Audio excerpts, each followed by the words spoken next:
Hello guys! And today, papakita ko sa inyo yung aking version ng Hong Kong egg tart. Madali lang naman to and syempre, pwedeng-pwede mong pang negosyo. Kaya huwag na nating patagalin yan at simulan na natin. Dito sa isang bowl, meron akong 1/2 cup ng room temperature na butter, 100 to 110 grams, okay?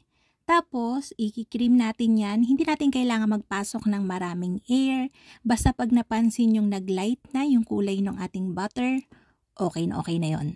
Maglalagay na tayo dito ng 1/4 cup ng white sugar, 1/2 teaspoon ng salt, at saka isang pirasong large na itlog. Yung ginagawa natin dito is yung creaming method. Mas maganda to compared dun sa inuuna nating i-incorporate yung butter dun sa flour. Then tsaka tayo maglalagay ng ibang ingredients. Kasi dito, sigurado ka na natutunaw yung sugar and salt. Hindi mo na siya makakapa dun sa dough. Pagka nagpa-flatten tayo, hindi mo na rin siya makakagat kapag ka-bake na. So, ayan, once na natunaw na natin yung ating sugar and salt, maglalagay na tayo ng 2 cups ng ating cake flour and 1/4 cup ng powdered milk. Yung powdered milk is optional lang. Mas nakakasarap lang siya kapag meron, okay? Tapos, ang paglalagay ko dito, inuna ko munang ilagay yung 1 cup ng cake flour. Pagka nahalo ko na siya ng maayos, tsaka ko na ilalagay yung 1 pang cup. Hahaluin ko na yan gamit yung ating spatula kasi hindi na yan kakayanin ng ating hand mixer. Kapag kaganyan na yung texture niyan, okay na yan. Baka may magtanong dyan kung pwedeng i-substitute yung all-purpose flour dito sa cake flour. Pwede naman. Kaya lang hindi siya magiging ganun kalutong kapag ka all-purpose flour yung ginamit nyo, pero pwede. Binalot ko na yan dito sa plastic na labo. Tapos, ire-rest natin yan sa fridge. Mga nasa 10 to 15 minutes lang naman hanggang sa matapos tayo magtimpla nitong ating egg filling. Dito sa isang saucepan, meron akong 1/4 cup ng sugar, pinch ng salt, konting-konti lang, mga nasa less than 1/4 teaspoon. 100 ml ng fresh milk, pwede rin naman ng evaporated milk, and then 200 ml ng all-purpose cream. Papakuluan lang natin yan, soft boil lang sa mahinang-mahinang apoy. Pag nakikita nyong kumukulo na, yung nasa gilid ng saucepan natin, okay na yun. Ahunin nyo na, dire-diretso dapat yung halo para hindi masunog yung ating gatas. Yan, okay na yan. Tapos, dito naman sa isang container, magbabasag ako dyan ng 1 pirasong large na itlog, and then 3 pirasong egg yolks. Imimix lang natin yan ng kaunti, basagin natin yung itlog, and then slowly, ibubuhos natin yung mainit na mixture ng cream at saka gatas. Yan, syempre, di ba mainit itong gatas natin, so dapat dahan-dahan lang yung pag-incorporate natin sa kanya sa egg. Baka maluto yung itlog natin.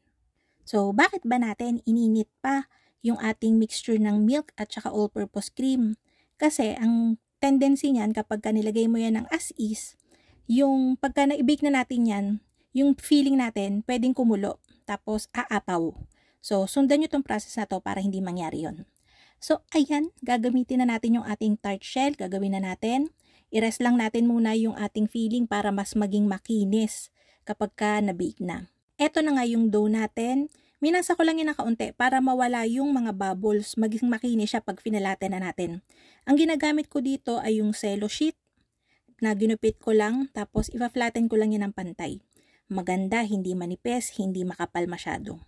Tapos, ibabalik ko to sa freezer naman for 10 to 15 minutes lang. Para lang mas madali natin siyang maikat. After ng 10 to 15 minutes, ikakat na natin yan. Yung ginagamit ko ditong cookie cutter ay may 7 cm ang diameter. So, ayan, makikita nyo yan. Medyo matigas pa. So, i-rest ko muna yung sandali. And mabilis naman, sa init ng panahon natin dito, mabilis siyang lalambot. Kasi pagka nilagay natin yan ng malambot, pwede yan mag-break agad. Mapupunit, didikit. Pag sobrang tigas naman, ay di syempre, hindi natin siya mabebend maayos.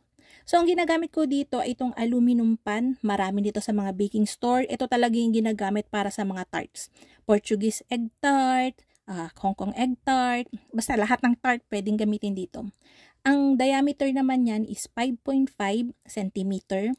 Tapos, pag nilapat nyo yan, sabi ko nga sa inyo, pag masyadong matigas yung dough nyo, pwede yang magpunit. Pero madali lang naman, yung init ng daliri nyo ay magagamit nyo yun para maidikit ulit. Madaling-madali lang yung promise, hindi kayo magkakamali.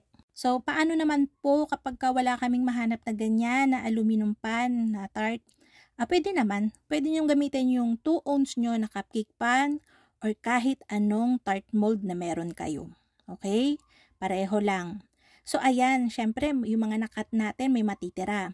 Gagawin natin, pagsama-samahin ulit natin, i-flatten natin, and then ibalik natin sa freezer again for 10 to 15 minutes. And dire-diretso lang yung process hanggang maubos na natin yung dough. Diba? Yung recipe na to ay makakagawa ng 20 to 21 pieces. So, palong-palukan, ang daming kinalabasan. May nagtanong kung ano nga ba yung pagkakaiba ng Hong Kong egg tart sa egg pie natin. Maraming pagkakaiba. Unang-una na doon, yung dough pa lang, yung crust, magkaiba na. And then, yung ating kasing egg pie, magatas talaga.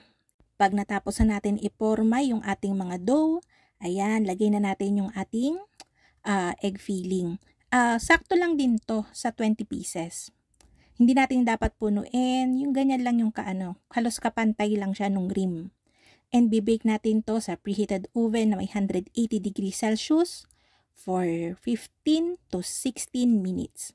Kung gusto nyo mas toasted yung crust, pwede naman i-bake nyo siya ng una ng mga nasa 7 to 8 minutes, then tsaka nyo ilagay yung filling. Pero akin, ayos na to sa akin eh.